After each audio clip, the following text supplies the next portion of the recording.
It's so nice being a Newcastle fan right now, guys, isn't it? Won my first trophy, well, the first one in my lifetime. We're sitting third in the Premier League. We've just battered Ipswich. We don't play till Sunday against Brighton, away to Brighton, which is a huge game.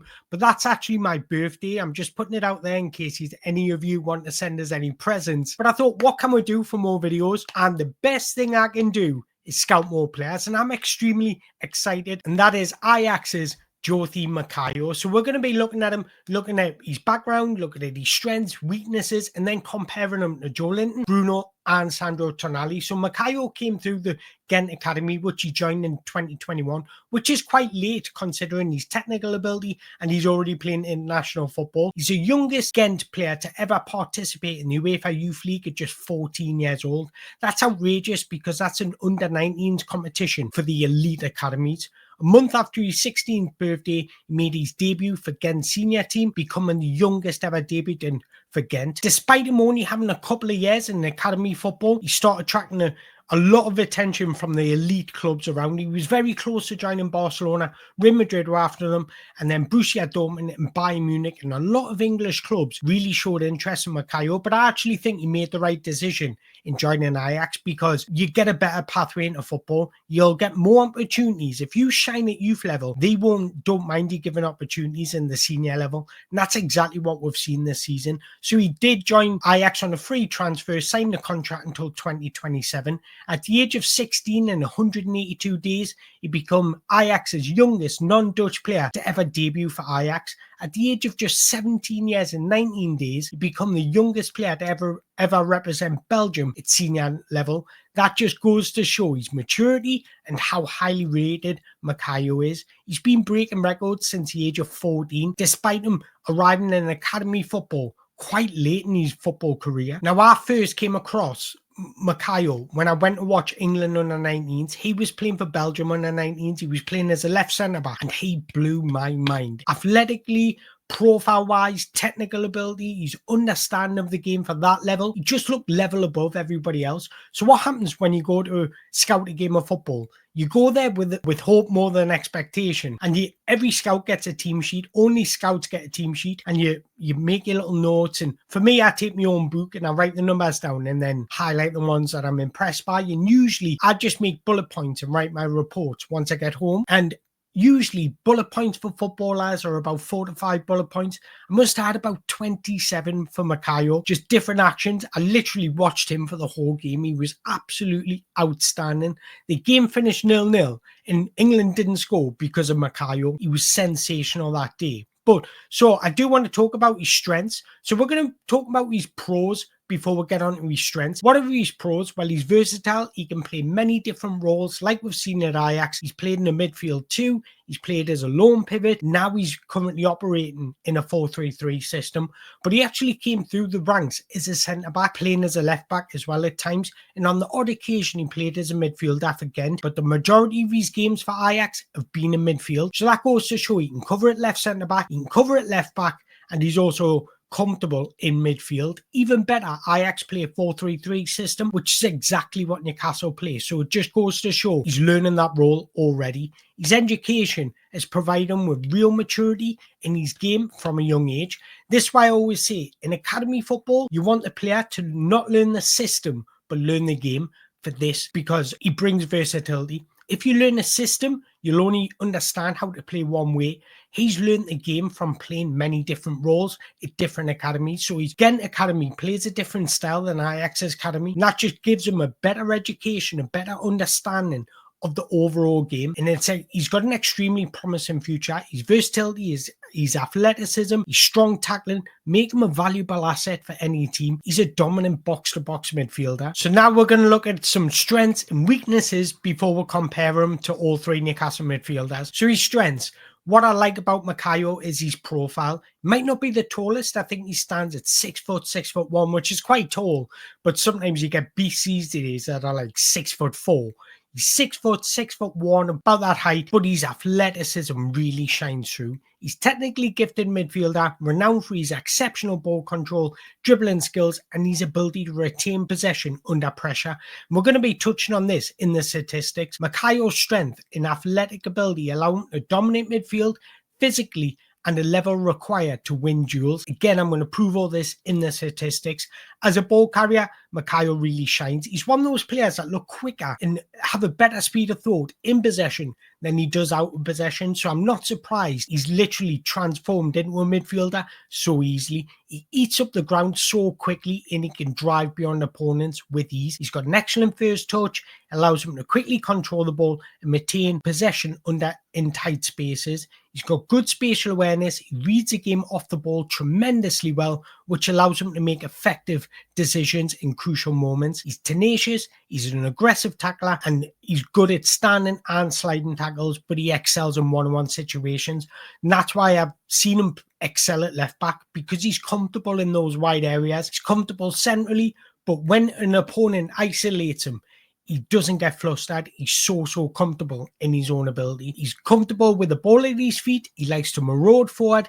He's got good passing ability and the ability to break lines from deep. He's a proactive defender who anticipates play using short bursts of acceleration to intercept passes. That's exactly what Eddie Howe wants, because we go to a man-to-man press. So again, your anticipation and speed of thought needs to be quicker than your opposition. And that's how we win the ball back so easily and as quick as we can. So profile wise and the ability to read the game, he's got everything that Eddie Howe wants in midfielder, but he's not the finished article. In fact, he's nowhere near, because there is a lot of weaknesses and cons to his game. Lack of experience at senior level, being so young, his all-round game does need some refinement.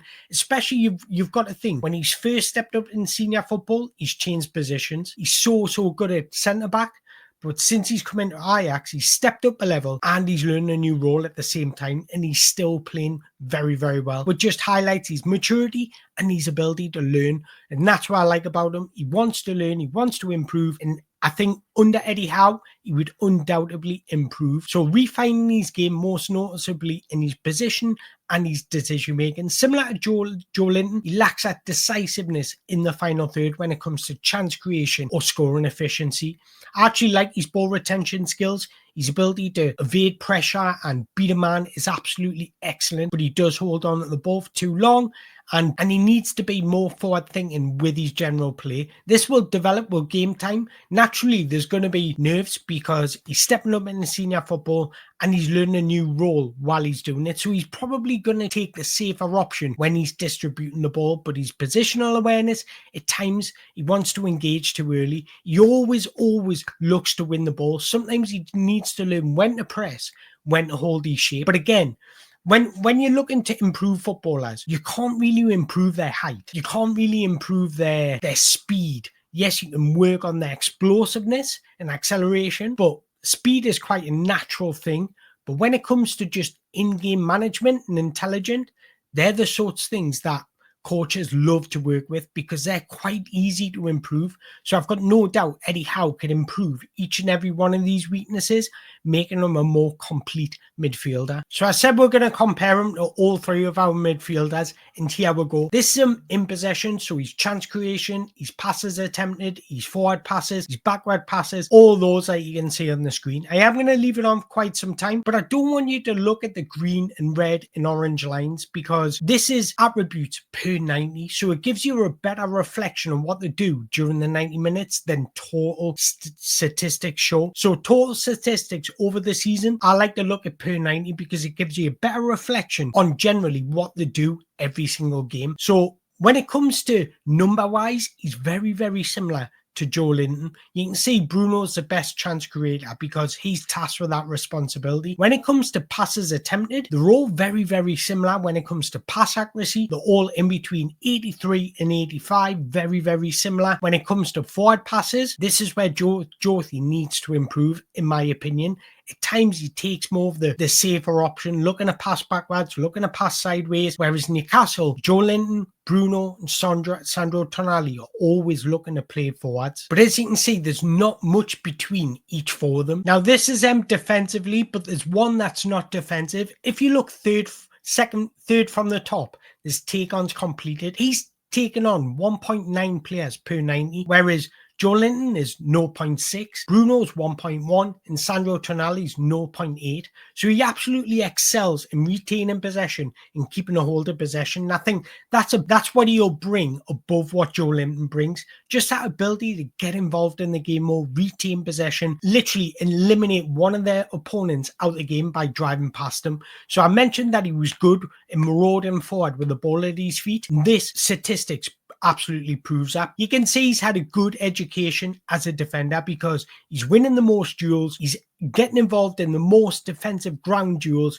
he's making more tackles than any other player, he's making more clearances than any other player. But as you can see, off the ball, he's very, very similar to Joelinton out of all three of them. And there's one statistics that really shines to me, which I do feel we need in the middle of the park, is he's got a better aerial duel success rate than any of our midfielders. So looking at this image, I would feel so comfortable in him playing in Joelinton's role or Snadro Tonali's role. I don't think he's got the attributes to really play the Bruno role when it comes to chance creation, because I think he lacks that decisiveness in the final third. But when it comes to retaining possession, getting on the ball, spraying the ball about, and also providing defensive security to the backline, I think he would be perfect for the Joelinton role, but even covering that Snadro Tonali role. So now we're going to look at him in comparison to Joelinton specifically. This will be your left-hand side is those on-the-ball statistics. To your right-hand side is those off-the-ball statistics.